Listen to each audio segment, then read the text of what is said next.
So I watched the first game against France. Of course, if you look at on paper, the French were dominant. Yes. Well, of course, they are the Olympic champions. They won the last round in Madrid. And Kenya, obviously, they are making the return back to the 1-7 series. Obviously, there's a bit of nerves, a bit of pressure. But I was really, really surprised by how the team was able to show their competitiveness. Yes. Obviously, Tony Omondi is not there. Vincent Onyana is not there. An interesting thing, before I continue, of course, recapping that first game. Tony Omondi is in Dubai. Yes, he's playing for a team of the other. Playing for Shogun. Yes. So Shogun, remember, they came here for the Safari Sevens. Yes. So it's the team that used to be known as Samurai before. So he's actually in Dubai.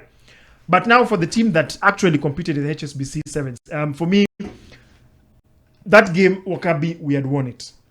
And we had won it in the sense that in the last few moments of the game, we had possession. We had been given a penalty. Yes. Because the score at that particular point was 1919. 1919. We had possession. And I don't know what happened when Asati passed the ball, and then I can't remember which player it was who knocked it on. Like Wakabi, he only needed to hold on the ball, and it was the try line ahead of him, and we would have won it. It's panic, man. So I think it's just a level of experience. Actually, it was 17, rather 19, sorry. It was 1919. Yeah, I'm confusing you with this other one. Yeah, because I'm just in the big game that came afterwards. Yes. So for me, I was like, but I understand. It is the first game. It is the first time that they're back. Yeah. So we don't need to be too hard on them. They showed at least a competitiveness, because more often than not, you would assume it would have been a whitewash. It would have been 30 to X. I am pleasantly surprised. So I think that shows that we have really grown. We've really grown in the sense that we are able to handle the big game pressure to some extent. We just need to refine it. And I think that was evident in now the last game that you watched. I didn't watch the South Africa game. I here's the thing. I didn't watch this one. I just saw. Then I saw the sudden death, whatever it's called in rugby. Yes, blah blah blah. So and I look and I was surprised, because last week when you kept saying we are playing Australia, we are playing France, and we are playing Blitzbox, I was like, where? Hapo tukipata one win the whole weekend, I'll be happy.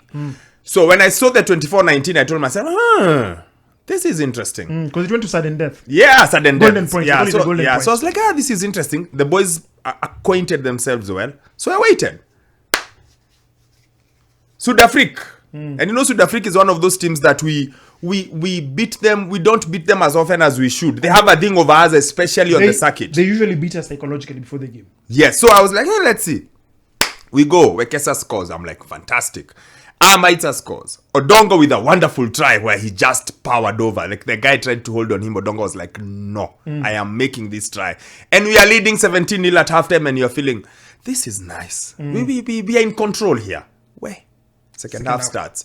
Like you're saying, and second half, what cost us second half? And I'm not rugby guru before you guys give me theories and formations. No, but our lineouts, all those 3 tries that South Africa scored in the second half, mistakes from our own line out, not theirs, ours. We just couldn't keep the ball. We just couldn't.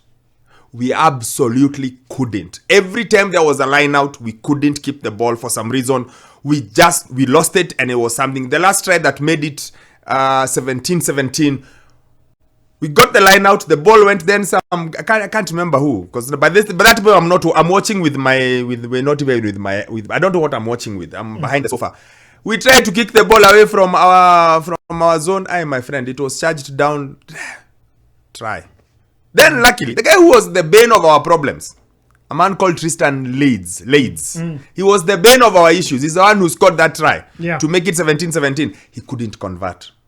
Actually, I've seen even a lot of feedback from South African fans. Yes, he couldn't convert, and then when from kickoff the ball didn't go the 10, didn't get the so we were given back. Then we went round, we recycled it somehow. A grabber was hit. Commotion. It's such a weird try. Yes, because they had to use TM. Yes. There we are home. I think it was a Maita. It's a Maita. I think it's a Maita who scored it. Maita. So at the very death, I'm telling you, malaria. Like I tweeted actually when it was 12-17, I tweeted malaria. Then someone actually thought I was sick. I said, no, not that malaria. It's malaria of rugby. Malaria ya mchezo wa raga. And then 17-17, you're thinking, now we are going to go to another sudden death. The first one we lost. Yes. But no. Amaitsa. It was a nice kick. He chased it. He just didn't give up. He just gave up. And you know who he beat? It's their speedster. Yes, like he just went. Yeah, he no, those ones you're like, this is Rohoju. Yeah. So he's happy. You can imagine, and so he's happy. Very nice. I'm very happy. But I am so happy. I think for me, that performance is very telling of the mental character of the team that they have really grown, because I can imagine the disappointment. I can't remember who knocked on that ball against France. I can imagine that disappointment because Wakabi, they had it. Like it was the there. try line is like, just hold Hold on to the ball, run. So he knocked it on. So it forced the game now to go into sudden death. Now sudden death, you see, no golden point. It's a lottery. It's like when a game goes in football, a game goes to penalties. Yeah. So, let me tell you, it was something. No. Here's the thing. Yeah. I may have beef with Bling because he has not yet come on spot on. Yeah. But that's He will come, spot hopefully. on. But Bling is on to something great. Yeah. Everyone, I've been lucky enough to have covered the first team, the team. I covered Benja and Oscar playing in 2004, 2005. And then I saw the rebuild of 2006 all the way to 2009 when we got to the semifinals of the World Cup. And then we went down again. And then I saw the rebuild all the way to Singapore. Yeah. And then I've seen the down all the way to last year when we got kicked out. You can sense something new starting. You can tell there's something. And you can tell. And you've got to give props to where there is. Kenya Rugby have done a decent job. They've done a good job of building this team together. Starting again. Bling was a wonderful choice. He seems to have everything working. Amonde, it's good to see. And you can see, and Kenya is playing rugby the way we played maybe. Again, I go back to 06 to 09.